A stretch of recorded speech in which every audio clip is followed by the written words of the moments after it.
Sammy, and we're at the Pint in Dublin, Ireland.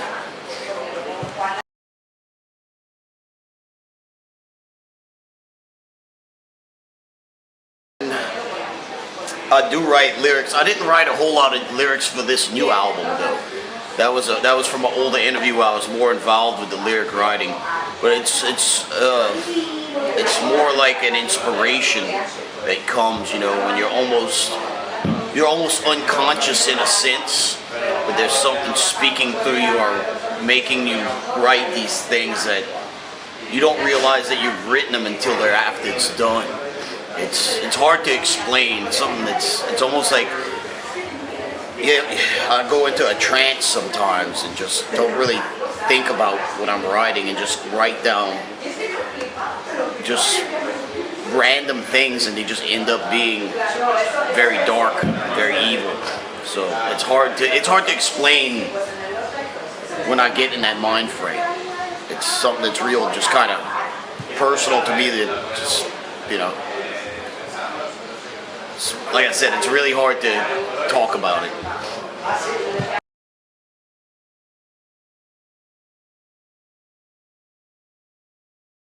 Put ourselves, you know, it's more or less the that whole tag was given to us by someone else besides us. We never really categorized as categorize ourselves as black and death metal. You know, I thought, you know, we're very influenced by black metal.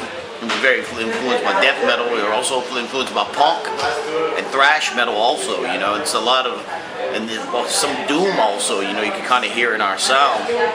So it kind of threw us in there. We didn't really start, it's not like I sat down and it was like, man, let's start a black and death metal band. It didn't really happen like that. Yeah, it's like when people ask us nowadays, like, what do you explain your style as? We usually just say metal. We don't really go, I mean, because it's such a broad term. And we do understand that there's little genres within that, you know, and in extreme metal in general like that, there's all these little genres. And sometimes you got to fit into a category for people to explain things. But, you know, we don't really want to pigeonhole ourselves into a corner or anything like that, because we do offer variance within what we do. And, you know, and sometimes when you're stuck with that label, there's people that just read the label about the band and never really listen to it. And we want people to stop reading that and just listen to a band and make your decision prior to just making a decision because you think they're a certain kind of genre and then you have this idea about a genre. Like, say, black metal, for instance. We're more rooted in, like, the older school, like Celtic Frost and Venom, Bathory type style within what we do. But then you have like the whole Norwegian scene that brought, you know, a newer form of black metal. And then they have kids that really aren't into that. And when they read the type of, oh, well, they're kind of black metal, and then they're just like, oh, kind of shunned away from it or whatever. We don't want to be pushed into that little corner. We're kind of more broader than that. We have more to offer internally.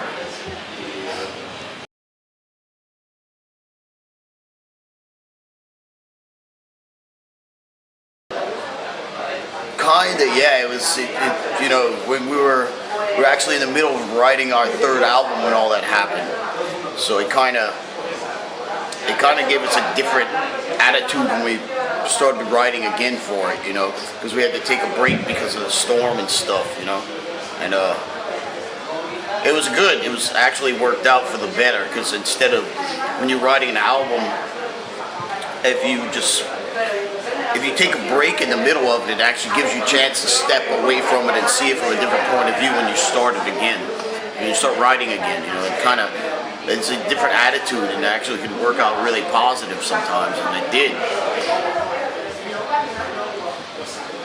Yeah, you know, it's, you know, even like within the scene and everything, it changed a lot of things. It kind of brought a lot of bands more closer together and everything after that. Like, even after the storm and everything cleaned up, it seemed like the scene got a little bit more close-knit, tighter, and the shows were a little bit more intense after that. Like, people realized at any given moment when something like this could happen, could just totally wipe out the whole scene, wipe out, you know, not just the music scene, everything in general, but mainly because all of us involved in the music scene so much, totally wipe that out, you know, and then everybody would just be separated, put all over the place in different spots across the U.S., and it would just be broken up. So everybody kind of sees that as like a an awakening in a sense or whatever, that at any given moment everything could just end as far as that goes. And so when everybody came back, they were starting to do shows in places with no power and using generators until everything started really getting running again. So you saw the heart and the mind put into it to keep everything going and keep the whole scene in contact and compact together.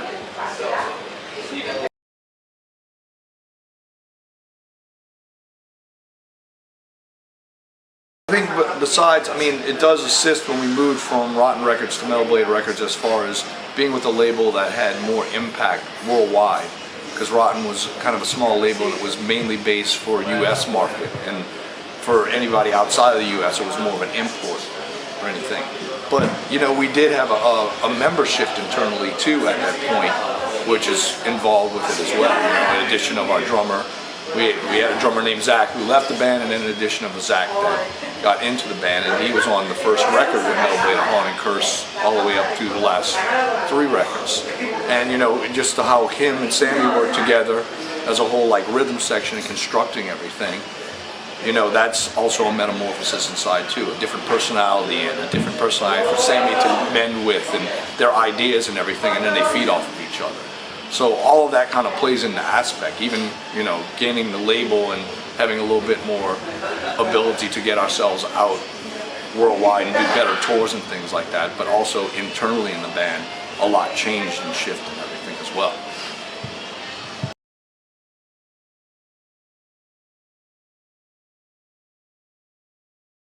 Years of fucking crazed metal history, right? Yeah. Yeah. No, honestly, he's kept it in there pretty tight, especially with all the things he's released. He's released a lot of classic records too.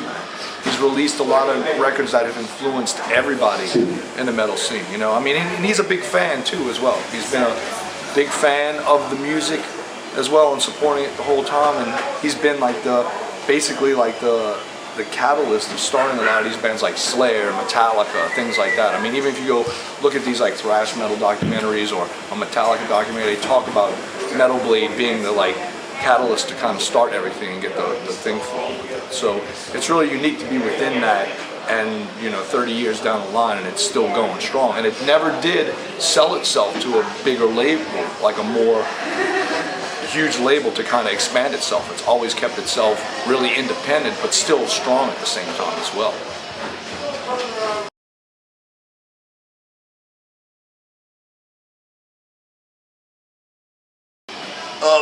For me, the most memorable and the worst would probably be the same thing, is that we were spending, when we were in the studio, we spent 5 to 6 days just working on a guitar sound. It was close to a week. Yeah, it was close to a week, and it was I was starting to get really nervous because I'm really particular on the guitar sound that we get on the album, and I was it was just getting very frustrating just spending all this time working on this sound, and I was ready to play and not be fucking around for a fucking week, so it was kind of aggravating at the same time. But that's my fondest memory, was that week long of just doing the same shit every day and not really doing much at all. But it was it was kind of bumming me out a little bit at the same time. So yeah, it puts a pressure on you. It's because you already have a set amount of time you're going to be in there, so when there is some kind of slight altercation, it just it adds that tad bit more pressure to the whole thing. And it's like he said, when you get to a moment and it's time for you to go in and do it, you're ready at that time, and then something kind of slips, and you can't have your moment right there. And it's just the anticipation and the anxiety and everything around it. And yeah, it was like a week, and then finally they hit it, and they got the sound and everything, and they just kind of ran. And then after the week, I had to remember how to play the song, because I hadn't rehearsed them in a week. And it's the same, it kind of tends to push things back, even going in when they're doing the vocals and everything, sometimes you hit points where something might have slightly changed from actually being in the practice room going over things, and then getting into the studio and going over things, different elements in the song, and you're oh, I have to shift this real quick, I have to shift this, and you know, sometimes I think you put a lot of pressure on yourself in there, and then at the end result, when you're sitting there listening to it, you're just like, now I know why there was so much pressure, but then everything just kind of falls into place at that point.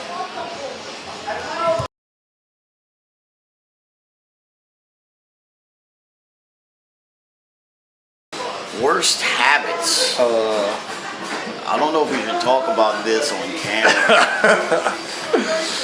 'Cause there's a lot of Let's make it something small and not really that. Right, yeah. Like what would be that worst habits on tour? I would have to say that'd be Zach with his constant beating on stuff, all constantly. Like I'll be trying to go to sleep in the van late at night, and our drummer Zach will just be like, you know, as after the show, I'm trying to relax, I'm trying to go to sleep, and he has his earphones on, air drumming all night, and I'm trying to sleep, and all I hear is this, you know?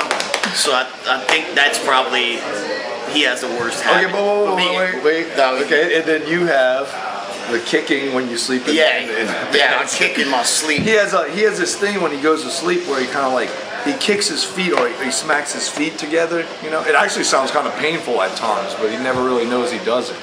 And it'll be like in the middle of 4 or 5 in the morning, we're sleeping in the van on the bench seats, and you'll hear it. It kind of like shakes the seat and it kind of hits the side of the van, like the little wall in the van.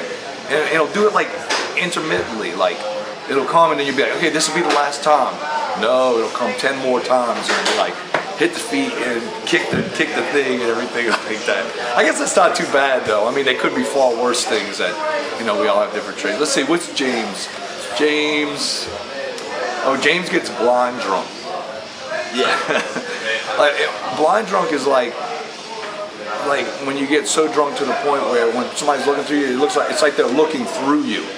And you're trying to explain to him something, like we were approaching a border once, and we needed his passport, but he was blind drunk, and he's just like looking at you, and he gives you this stare, like he wants to like grab you and shake you, and he doesn't respond. Just like, we're gonna be at the border, and we need the passport to cross the border, and he's like opening his wallet and trying to hand a dollar bill, or trying to hand a business card, and I'm like, no, and it's like he just can't.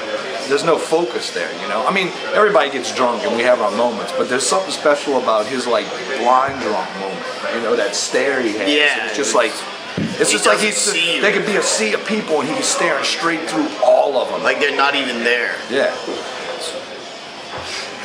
I guess.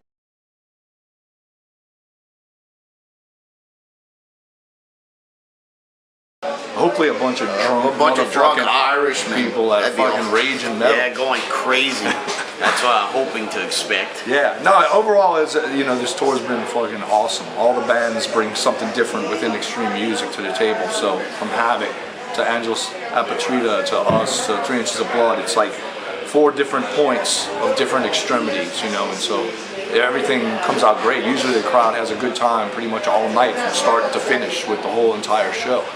And you know, we never put any less than 110% into what we do when we play live, so expect that for sure, unless we're sick as fuck or hungover as fuck. Yeah. Like, we still even try, even in those points, to give the most out of it.